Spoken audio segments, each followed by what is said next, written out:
So I'm sitting at the corner of Blue Island and Loomis at 18th there, and a guy walks up, well-dressed, heavy top coat on, and he looks at me and he says, is this a squad car? I says, it's an unmarked police car. Yes, sir.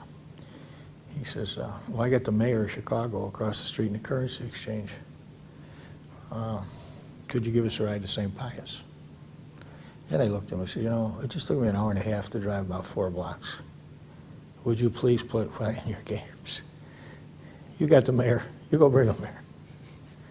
So he walked over, and he brought the mayor over. And I put the mayor in the back seat. And he went in the front seat. I didn't know who he was, but I knew who the mayor was. Yeah. And so I put him in the back seat, and we started to go down Blue Island. I tried to maneuver around. I got to the corner of 19th and Blue Island, and there was just nowhere to go. And I looked at the mayor in the back seat. I said, Mr. Mayor, would you mind walking? Fine, fine. No, fine. So the guy in the front seat that originally made the contact got out. The mayor got out. I got out, and I grabbed him. I still got no boots on. So I took my boots off. I gave them to him. And I walked arm in arm. Well, that's the way I am. Walked arm in arm over 19th to St. Pius, and I walked in, and all the police bosses are looking, what's this guy up to? And the mayor looked around, and he says, would you make sure Vince you stay and take me home tonight? So I took him home. I got the cars all that. His cars are broken down. That's what happened. And I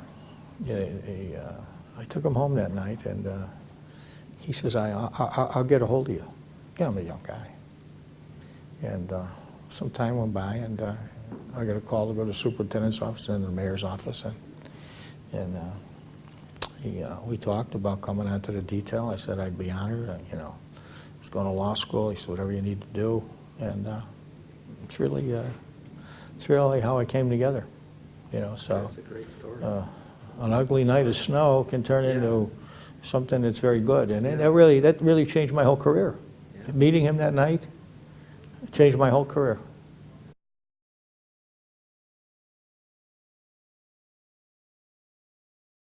His greatest achievement might very well have been seeing the need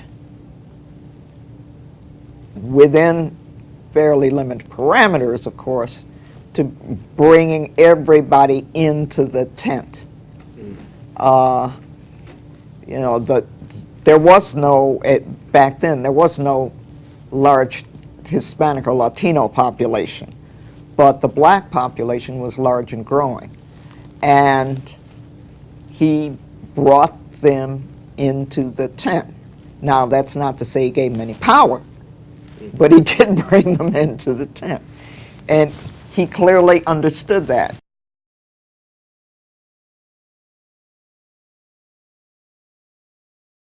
I remember one day the mayor stating to the president, are you sure you're getting the best advice about the war? And he used to address the mayor as Dick, and the mayor always called him Mr. President. Right. And he said, Dick, I got the greatest advisors in the world. And sometimes Daley would say, well, sometimes you need new advisors. You got to get different advisors, because what I'm hearing from the young people, they're really against this, and there's a movement to not only disrupt the convention, but also in the United States that they want out of this thing. They don't think this war is just, even, and is being fought the right way. And the South Vietnamese aren't doing their part. But he was very, very accommodating to the President of the United States, and he went out of his way to make sure it worked.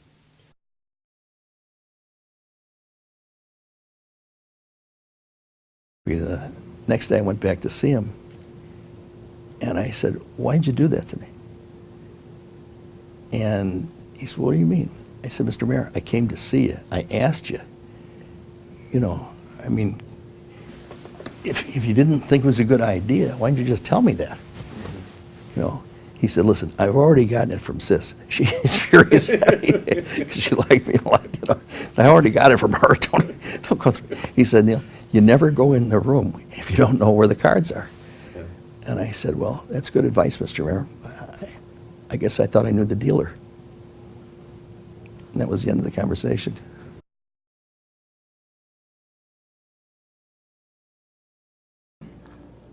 And I never forgot this. The mayor met us alone, no staff, alone. Not a piece of paper, nothing. And we walked in, he looked at me and he said, turned to Mr. Adler, he said, Mr. Adler, what would you like? And Mr. Adler said, I'd like Newt to explain this to you. So I said, Mayor, we want the same thing you want. We want the best planetarium in the country. He said, well, that's what I want. I said, we want the same thing. He said, I love the planetarium. I take my kids there every Sunday morning. And I said, well, you look around there, you're going to see it's dirty. It's not attractive. I said, in order to get a job there, you got to be a precinct captain. We're trying to hire a outstanding astronomer. He said, what do you want?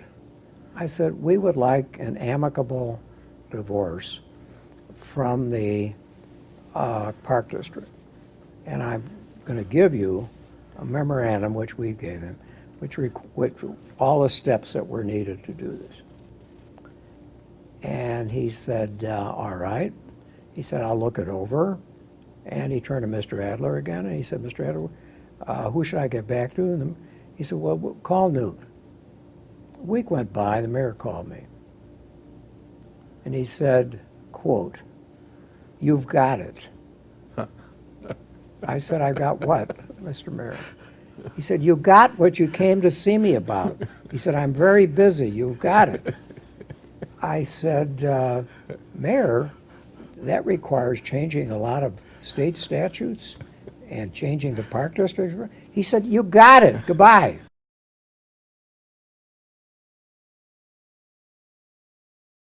We ended the session, and as we're going out, he says, come on, I want to talk to you. It's the third time. So we got in the car, and he asked Graney to raise the window up. Rainey, his driver. Yeah. And he started again reminiscing. And then he Reminiscing in what? well, about the kids, and if anything ever happened to me, I hope, nobody, goes after my children and things like that. And anyway, he says, come on, I got a 2 o'clock appointment. Didn't tell me he was going to the doctor's. And me, like a big dumb, I says, I can't go. I said, I'm going to get that money for Soldier Field renovation today, building commission. He says, you're going to get the money. I don't trust him. I said, I want to make sure I'm over there, that they pass on it, because I was getting $22 million to renovate Soldier Field when we did the first renovation.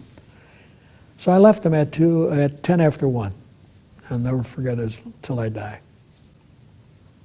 It was a bad, bad day.